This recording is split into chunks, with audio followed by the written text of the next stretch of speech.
Welcome back to the show. We got a great one lined up. Somebody roll that beautiful intro.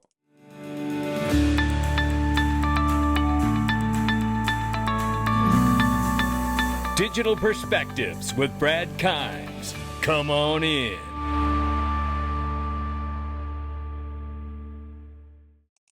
Welcome back to the show. You can follow us on X, YouTube, and digperspectives.com for exclusive content. And by the way, you can join us in the Freedom Zone. I tell you, you can join us in Patreon or YouTube. Just go to the description box or click the join button underneath any title of the video to join us. Every single video, every single day, 0 Google ads. That in itself is worth the price of admission. And I don't mind telling you, today we're going to get into the Epstein list. We got a partial, we got some names. You're going to want to know them, confirmed, and announcement coming this week. And we're going to talk trade deals in there. So make sure you join us inside.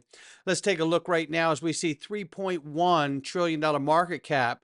The market is up 1.1% right now, 96,900 plus for Bitcoin, 1,800 plus for Ethereum, $2.13 for XRP, up 1.6 on the 24, and we happen to be off 4.7 on the 7-day. Let's take a look at the range of price, ranging between 209 and 217. We'll keep an eye on it. We got some TA we'll look at before we get out of here. Let's take a look at this because you know what? It's Bree Teresi telling you about XRP Las Vegas. And I tell you what, just hear her say it. She says it better than I do. Hey everyone, this is a friendly reminder to go ahead and purchase your XRP Vegas tickets because the event is coming up on May 30th and 31st. We're going to have Ripple's Brad Garlinghouse and David Swartz there speaking, as well as the CEO of Uphold, of iTrustCapital, and Caleb and Brown, and so many other people in the digital asset space. It's going to be an awesome way to be able to learn so much during these panels, ask questions and connect with other people from the community. If you are new to this space, this is the perfect opportunity for you. Go ahead and purchase tickets down below. I can't wait to see you in Vegas. And I can't wait to see all of you in Vegas as well. And by the way, open up your free account with Caleb and Brown. Go to xrpwealth589.com. Sign up today. Listen, there's a reason for this. You keep hearing me say it. It's because I'm getting the best night's sleep since I've been in this space for the last 8 years, I believe it is now. So I want you to get the same night's sleep. That's what I'm saying. No hidden fees, institutional custody for retail folks like you and I, and human customer service. Whether it's a technical issue with your account or whether you want to speak to a prime broker directly, this is the level of customer service I've been waiting for, and we've got it, and you could have it too. xrpwealth589.com. Open up your free account today. Bullish, Standard Chartered, Ripple partner, predicts BNB could reach $2,775 by 2028 with a potential gain of over 360%, citing its deflationary model and exchange-linked utility. Wow. XRP is deflationary, and, there's a lot of utility in that as well. And we're all going to find that out, especially the Bitcoin maxis and the tribalists. Boy, are they going to be upset once legislation passes.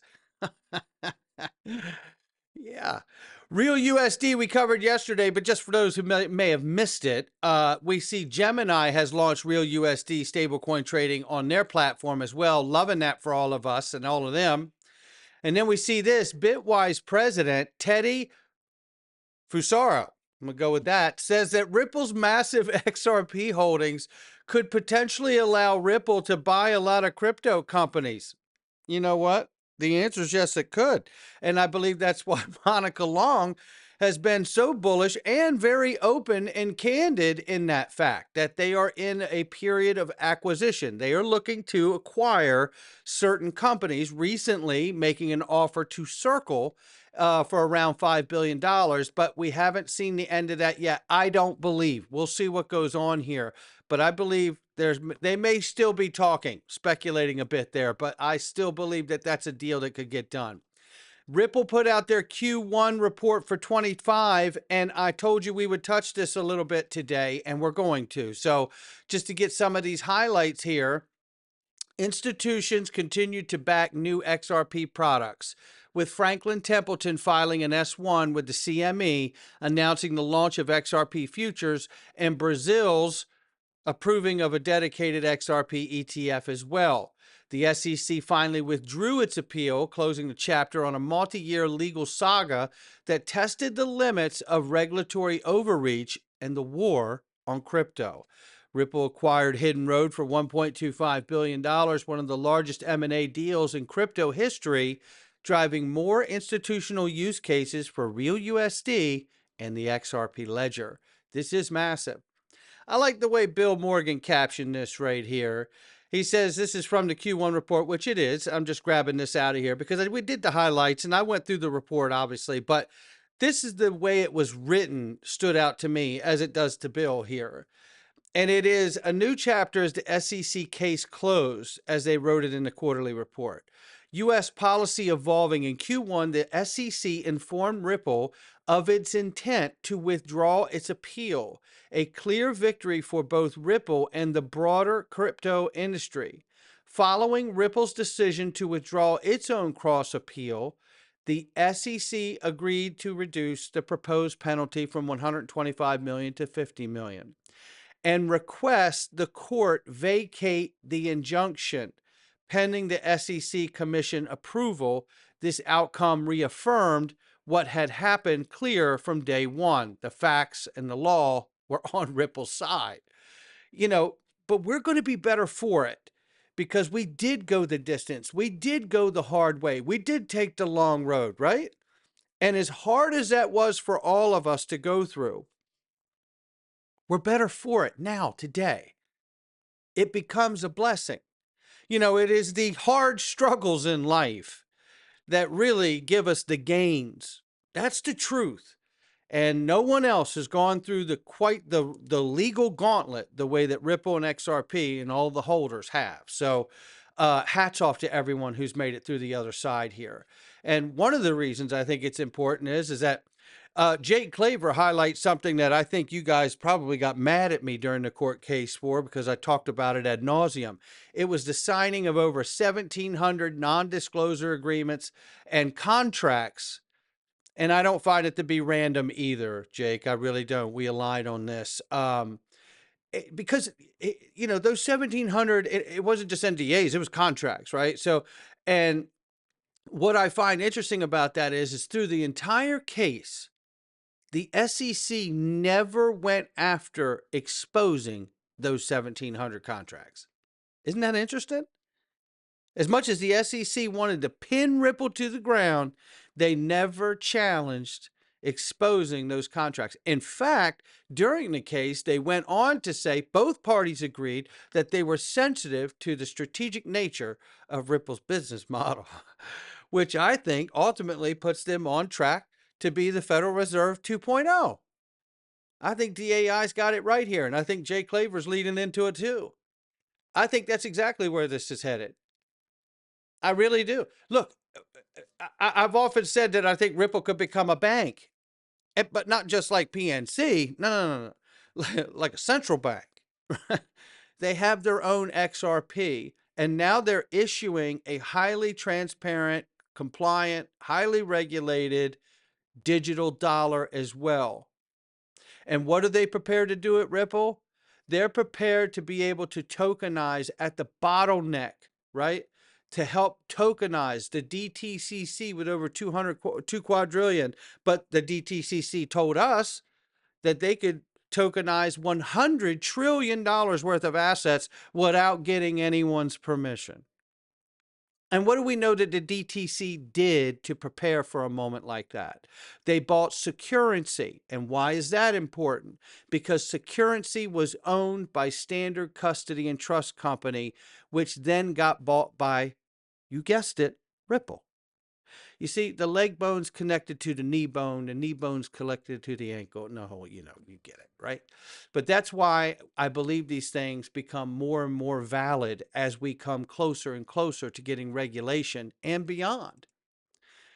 Ripple's potential bank license could transform it from a fintech to a core financial infrastructure provider. Now ask yourself, if I wanted to become a bank and I didn't want the competition around the world to know that we were setting up to become a central bank style bank, Might I do everything that's necessary to become that except apply for the license? I'd wait till last to do that. Bit of a Trojan horse approach so you don't expose your business model and strategy to the rest of the world and get beat to the punch, isn't it? Is that, I mean, maybe it's not what we're looking at, but I happen to think that it is. Direct access to central banks, stablecoin issuance, DeFi services, custody. It's all right there speaking to us, right? At this point, I mean, I feel like a soft-headed infant if I didn't see it on the pages. You know what I mean? It's like, maybe it doesn't happen, but it's certainly a valid conversation for all of us. Then I was reminded, I went all the way back to March, which was not that long ago, about 2 months, where Vincent Van Code said, I'm going to leave this here, my theory of how the U.S. government will buy XRP escrow at 10,000 each using T-bills. And this is where I got the idea back then a few months ago about like, hey, what if we issued digital asset bonds from the U.S. Treasury like wartime bonds? Because this could happen, and it could be at any price. It could be at $5, it could be at $500, $589, $5,000, $10,000, whatever. The example is the example. And the point is that if we understand that the U.S. government, an executive order to acquire assets for a strategic reserve or a digital asset stockpile, is that it has to be a neutral acquisition. It has to be budget neutral, where it cannot impose on the taxpayer and the U.S. government to attain it, then why not issue digital asset bonds? I mean, this is where I've been for for a few months now. So this is what really kind of got me there to want to bring the conversation forward for all of us, is that I feel like if we were to see an issuance of U.S. Treasury bonds, then you're no longer taxing the taxpayer to attain the assets. In fact, you're creating a situation where the government and the citizen can win together. And that is the birth of a new asset class. That just makes sense to me. And you could do it for Bitcoin, you could do it for Ethereum, you could do it whatever assets you choose to do it for. But I would highly think that they would focus on U.S. domiciled assets that would represent those protocols. And they would also do something special tax advantage wise, like maybe zero cap gains on these protocols and assets. And that would incentivize the entire world to want to bring the level of utility and value tokenized onto those ledgers. I mean, I just don't know at this point where else it goes. I mean, maybe we're wrong. I don't know. I just feel like we're so close to getting legislation. And then after that moment, because think about it, I mean, they are pushing to get this done and get all the necessary crypto bills on the president's desk by August. Signed. That is just a few months away here, right? That's just a few months away here. So it's May, June, July, and boom. So we're inside a 4-month window that they intend to have this stuff done. So we need to start looking at what are the implications of getting this legislation done, and how will the XRP escrow be treated once this case is done. Remember, it's about June 16th when we're supposed to get the report from the court on the finalizing of everything that's been settled that we're still not privy to. Right? So we should get that report mid-June is about the window of that. So then we see a lot of critical moments, like we're supposed to have stablecoin legislation, then market infrastructure bill. So you can see how all of these things, and then there is a litany of XRP spot ETFs that are waiting for approval that hit right about the same time of that window, give or take. So this gets very, very interesting as we go into the summer. There's no question about it. But I definitely see a place where the U.S. government could choose to set the price and issue bonds to Ripple for the escrow each month that it comes out.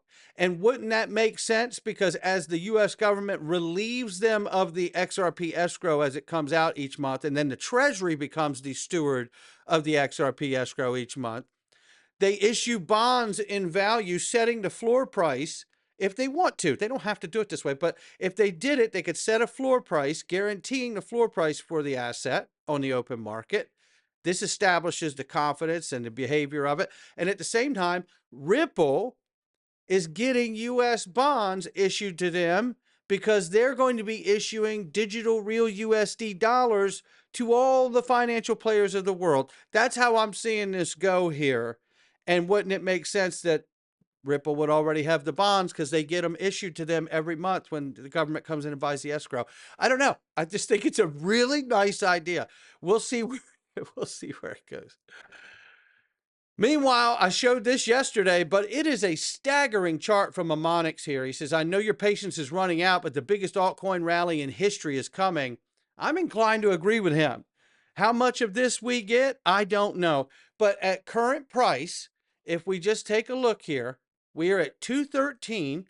So let me just do this. If we get 213, so I'm going to put it in here. It's real time. We're doing it right now. That's what Bradley's doing for you. This is kind of red carpet service I roll out around here for you guys. We'd